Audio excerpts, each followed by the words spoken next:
ছয় জনগোষ্ঠীৰ দিশটো আমি বহুত পজিটিভলি আগবাঢ়িছোঁ।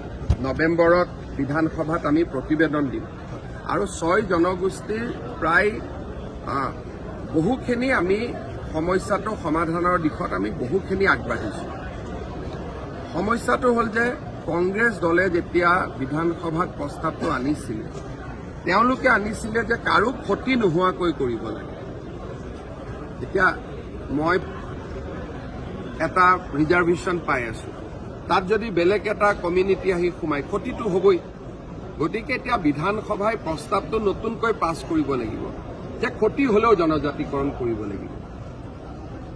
এতিয়ালৈকে প্ৰস্তাৱটো আছে যে ক্ষতি নোহোৱাকৈ জনজাতিকৰণ কৰিব লাগে আৰু গতিকে তাৰ মাজত আমি বহুত লানি আলোচনা কৰিছোঁ। কিছু ইতিবাচক হৈছে, কিছু সমাধান হ'ব বাকী আছে। নৱেম্বৰত আমি বিস্তৃত প্ৰতিবেদন দিম আৰু ৰাইজে নিজে দেখা পাব যে আমি কিমান পজিটিভলি বা চিনচিয়াৰলি এই সমস্যাটো সমাধানৰ কাৰণে চেষ্টা কৰিছোঁ।